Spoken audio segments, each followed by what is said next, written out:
స్వాగతం. Manual to self. మనం ఇక్కడ అనంత తత్వాన్ని, జీరో తత్వాన్ని బేస్ చేసుకొని స్పిరిచువాలిటీ జర్నీని డిఫైన్ చేస్తున్నాం. సో, జీరో అనేది ఒక ఎక్స్‌ట్రీమ్ ఎండ్, ఇన్ఫినిటీ అనేది ఒక ఎక్స్‌ట్రీమ్ ఎండ్. జీరో నుండి ఇన్ఫినిటీ వైపుకి ఈ మధ్యలో ఉన్న కంటిన్యూయస్ స్పెక్ట్రమ్. ఈ కంటిన్యూయస్ స్పెక్ట్రమ్‌లో ఏదో కొంత భాగం నువ్వు ఎక్స్‌పీరియన్స్ అవుతున్నావు.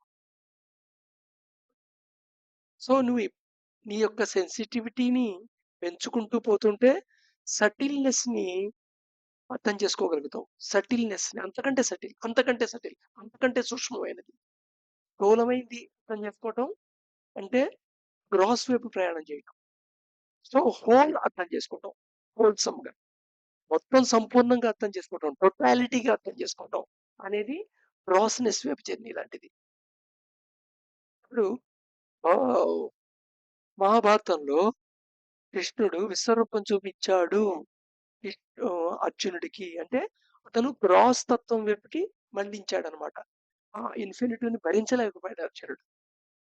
ఎందుకంటే ఇన్ఫినిటీని అప్రోచ్ అవుతుంటే నువ్వు అంతవరకు ఏది ఇన్ఫినిటీ అనుకున్నావో, ఏ పాయింట్ కట్ ఆఫ్ పెట్టుకున్నావో లిమిటేషన్‌లో అంతకంటే అబోవ్ ఇన్ఫినిటీ అనుకున్నావో వానిష్ అయిపోతుంది. ఆ స్థితిని నువ్వు భరించలేవు. సో, ఈ మొత్తం ఒక కంటిన్యూయస్ స్పెక్ట్రమ్ 0 నుండి ఇన్ఫినిటీ అనేది. సో, 0 అనేదేమో nothing, no thing or you can say Shiva. And infinity అంటే విశ్వవ్యాప్తమైంది. అది విష్ణు. అందుకని 0, ఇన్ఫినిటీ పదాలే ఎక్కువ వాడతాం. ఈ శివ, విష్ణువు వాడంగానే మనకు ఆల్రెడీ ఈ పదాలకు ఒక మైండ్‌లో ఒక ఐడియా ఉంది. ఆ ఐడియా ఇంటర్ఫియరెన్స్ అవుతుంది. ఎప్పటికీ నువ్వు 0ని గాని, ఇన్ఫినిటీ గాని పొందలేవు అని అప్రోచ్ కాగలవు. పొందలేని దానికి నువ్వు అప్రోచ్ అవ్వటం ఎందుకు? అది సాధించలేదని తెలిసినప్పుడు ఆ దైవంలోకి వెళ్ళటం ఎందుకు? ఈ వెళ్ళటంలో దాని స్వరూప స్వభావాలు అర్థం చేసుకోగలుగుతాం. యాక్చువల్ జీరో, యాక్చువల్ ఇన్ఫినిటీని ఎవరు కాగితం మీద రాయలేకపోయినా వాటి లక్షణాలు చెప్పగలరు కదా! మ్యాథమెటికల్‌గా వాళ్ళ ఇన్ఫినిటీ లక్షణాలు చెప్తాం. ఇన్ఫినిటీ‌కో ఇన్ఫినిటీ కలిపితే ఇన్ఫినిటీ వస్తుంది. Infinity to the power of 0 equal to 1 వస్తుంది. ఏదైనా అంకెతో 0తో మల్టిప్లై చేస్తే అది 0 అయిపోతుంది. ఏదైనా ఒక అంకెని 0తో డివైడ్ బై చేస్తే ఇన్ఫినిటీ వస్తుంది. సో, ఏమిటి వాటి యొక్క స్వరూప స్వభావాలు చెప్తున్నాం. అదేమిటో తెలియకపోయినా. అలాగా దేవుడి యొక్క స్వరూప స్వభావాలు మాత్రమే క్యారెక్టరైజ్ చేయగలం. సో, ఎంత నువ్వు స్వరూప స్వభావాలు అర్థం చేసుకోగలవంటే, నువ్వు అంత సటిల్‌నెస్‌కి లేదా అంత హోల్‌నెస్‌కి ప్రయాణం చేస్తావు. అయితే ఇక్కడ నువ్వు లాంగ్వేజ్‌ని వాడి ప్రయాణం చేస్తున్నావు అంటే, నువ్వు క్రాస్ వైపు ప్రయాణం చేస్తావు. అందుకని నువ్వు ఎక్స్‌ప్లెయిన్ చేయటం లేదా అర్థం చేసుకోవడం అనేది ఇక్కడ ఈజీగా అనిపిస్తుంది. గ్రాస్‌నెస్ అంటే స్థూలంగా ఉన్న విషయాన్ని చెప్పటం ఒక లాంగ్వేజ్‌లో ఈజీగా చెప్పగలను నేను. ఒక మొక్కని నువ్వు ఎక్స్‌ప్లెయిన్ చేయరా అంటే, ఆ మొక్క ఇలా కాండం ఉంటుంది, ఆకులుంటాయి, ఈనెలుంటాయి, దాని పువ్వులుంటాయి, వలొస్తాయి, కొమ్మలుంటాయి. ఈ పైకి కనబడే భాగంలో మొక్కుంటుంది, వీళ్ళేమో పువ్వులే ఉంటాయి. లాంగ్వేజ్‌లో నేను మొక్కని చెప్పేస్తుంది. క్రాస్‌నెస్ కాబట్టి. సటిల్‌నెస్ ఆఫ్ అసలు ఎంటైరిటీ ఆఫ్ ఆ ప్లాంట్ దేని నుండి ఏర్పడింది? కొన్ని కణాలు. ఆ కణాలు దేని నుండి ఏర్పడ్డాయి? కొన్ని పాలిమర్‌లు. ఆ పాలిమర్‌లు దేని నుండి ఏర్పడ్డాయి? కొన్ని అణువులు. అణువులు దేని నుండి ఏర్పడ్డాయి? పరమాణువులు. పరమాణువులు దేని నుండి ఏర్పడ్డాయి? మూలకణాలు. మూలకణాలు దేని నుండి ఏర్పడ్డాయి? ఏదో క్వార్క్స్. క్వార్క్స్ నుండి దేని నుండి ఏర్పడ్డాయి? Boson particles. బోసాన్ దేని నుండి ఏర్పడ్డాయి? తెలీదు. అక్కడి దాకే సైన్స్ ఉంది. ఇంకా ఇంకా డెవలప్ అయినా సమ్ ఎక్స్ చెప్తుంది. ఆ ఎక్స్ దేనితో ఏర్పడింది అనే క్వెషన్ అయితే ఉంటుంది గదా! సో, నువ్వు జీరో వైపు సటిల్ వైపు ప్రయాణం చేస్తున్నావన్నమాట. సో, సెటిల్ వైపు ప్రయాణం చేస్తున్న కొద్దీ లాంగ్వేజ్ పనికిరాదు అర్థం చేసుకోవడానికి. ఫంక్షన్స్, మ్యాథమెటికల్ ఈక్వేషన్స్ పనిచేస్తాయి. ఫంక్షన్స్, మ్యాథమెటికల్ ఈక్వేషన్సే పనిచేస్తాయి. రామానుజం అన్సాల్వ్డ్ ఈక్వేషన్స్ అని అంటారు కొన్ని. యాక్చువల్‌గా ఒక మనిషి పోయిన తర్వాత మళ్ళీ పుట్టడానికి ఎంత టైం పడుతుందా అనేది కాంప్లికేట్ ఈక్వేషన్ ఉంది.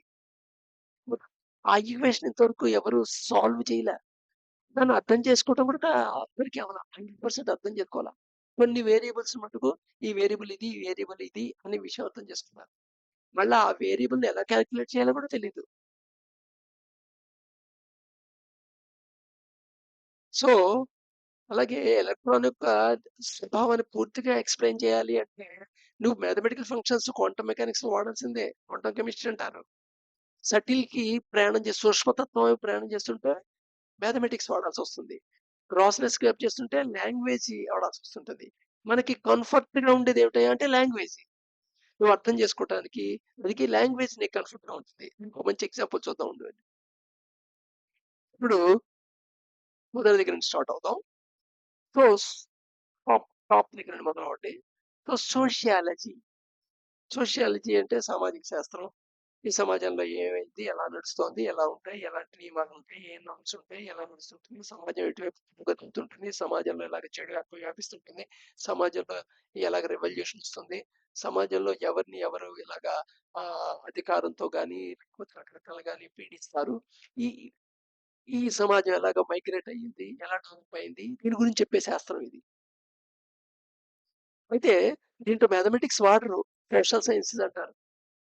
మ్యాథ్స్ ఎక్కువ రాని వాళ్ళని ఈ సబ్జెక్ట్ చదవమని అంటుంటారు పాపం. అక్కడ 90% నువ్వు వర్డ్స్‌లో చెప్పగలవు. నిజానికి దీనికి బ్యాక్‌గ్రౌండ్ ఏంటి? సోషియాలజీలో చెప్తున్న విషయాల బ్యాక్‌గ్రౌండ్ అయితే దేని ద్వారా తెలుసుకోగలం? సైకాలజీ ద్వారా తెలుసుకోగలం. మన సైకాలజీలోకొచ్చేప్పటికి 80% వర్డ్స్ మనకొస్తాయి. 20% మ్యాథ్స్ అవుతుంది. సైకాలజీ కూడా అందుకని ఆర్ట్సా, సైన్సా అనేది డిఫరెంట్ ఉంటుంది.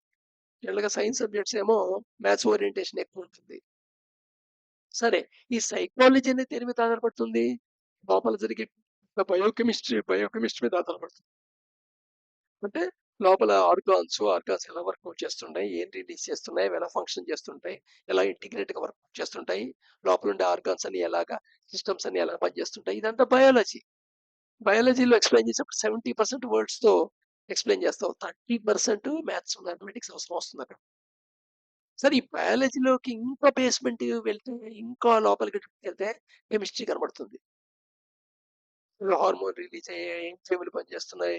ఇప్పుడు మనిషి ఆనందంగా ఉన్నాడంటే ఆహ్, డోపమైన్ రిలీజ్ అయింది ఆనందంగా ఉన్నాడు. సిరోటిన్ రిలీజ్ అయింది ఇరిటేషన్ అవుతున్నాడు. ఉద్రేకపడుతున్నాడు అడ్రినలిన్ కెమికల్ రిలీజ్ అయింది దానివల్ల. సో ఇదేంటి కెమిస్ట్రీ. లోపల ఎనబాలిక్ యాక్టివిటీలు అవుతుంటాయి. మెటబాలిక్ యాక్టివిటీలు అవుతుంటాయి. ఒక మాలిక్యూల్ చిన్నగా విడిపోతూ ఉంటుంది. డిసింటిగ్రేట్ అవుతుంది. చిన్న చిన్న మాలిక్యూల్ కలిసి ఒక సిస్టమ్ ఏర్పడుతూ ఉంటుంది. ఎనబాలిక్ యాక్టివిటీ ఇదంతా ఏమిటి కెమిస్ట్రీ. సో 60% వర్డ్స్ మొత్తం 40% మ్యాథమెటిక్స్ వాడతావు అక్కడ.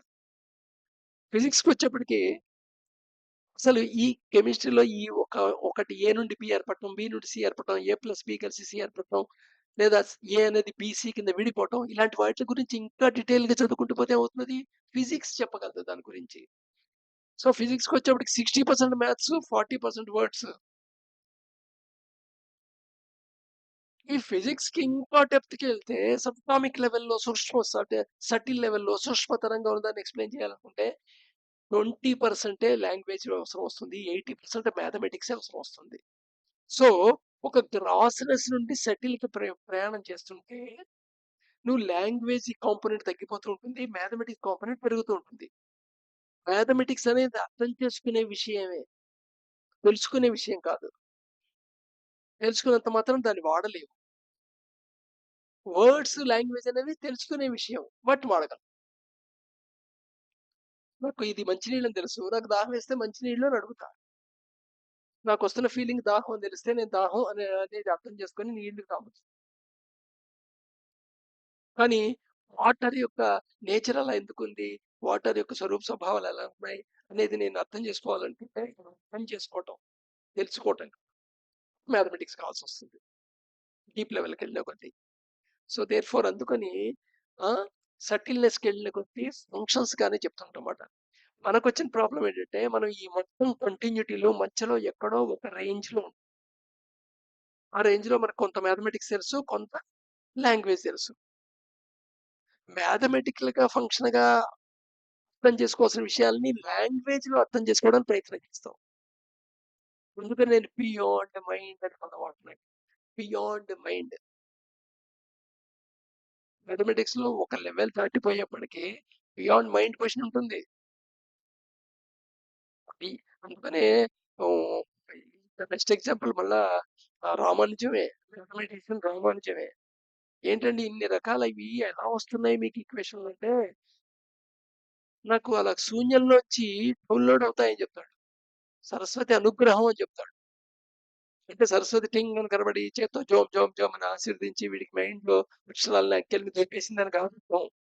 మనం పిక్చరైజ్ అలా చేసుకోవచ్చు కావస్తే. వర్డ్స్ రూపంలో చెప్పడం మాట అదంతా. సో, ఈ వర్డ్స్ రూపంలో చెప్పటంతో సమస్యొస్తుంది. ఎందుకంటే, చెప్పింది నీ యొక్క range of mathematics and language ఒక కాంబినేషన్ బట్టి బియాండ్ ఉందనుకో, అది నువ్వు అబద్ధమైన అంటావు, లేదా నమ్మనేది నమ్మలేవు. ఎదురుగుండోడు అబద్ధం చెప్పేవాడంటావు, క్రియేట్ చేశాడంటావు. సో, ఇదనమాట కాన్‌ఫ్లిక్ట్. స్పిరిచ్యువల్ జర్నీ అనేది ఒక జర్నీ. టువర్డ్స్ హోల్‌నెస్ ప్రయాణం చేస్తుంటే ఇన్ఫినిటీ వైపు ప్రయాణం చేస్తావు. టువర్డ్స్ జీరో వైపు ప్రయాణం చేస్తుంటావు. జీరో వైపు ప్రయాణం చేస్తుంటే సర్కిల్ వైపు ప్రయాణం చేస్తుంటావు. 2 కావాలి. ఎందుకంటే నువ్వు హోల్‌నెస్ అర్థం సటిల్‌నెస్ అర్థం చేసుకుంటే కొంతే అర్థమవుతుంది. మొత్తం అర్థం. హోల్‌నెస్ అర్థం చేసుకుంటే సటిల్‌నెస్ యొక్క డీటెయిల్స్ మిస్ అవుతాయి. అందుకని స్పిరిచ్యువల్ జర్నీ 2 డైరెక్షన్‌లో జరగాల్సిందే. అంటే టువర్డ్స్ ద విశ్వవ్యాప్తంగా ఉన్న దాని వైపుకి ప్రయాణం చేయాలి. అలాగే నథింగ్ వైపు ప్రయాణం చేయాలి. అందుకని శివకేశవుల తత్వం ఒకటే అంట. అల్టిమేట్‌గా తీసుకుంటే నేచర్ ఒకటే, తత్వం ఒకటే. రేపు మళ్ళీ కంటిన్యూ అవుదాం.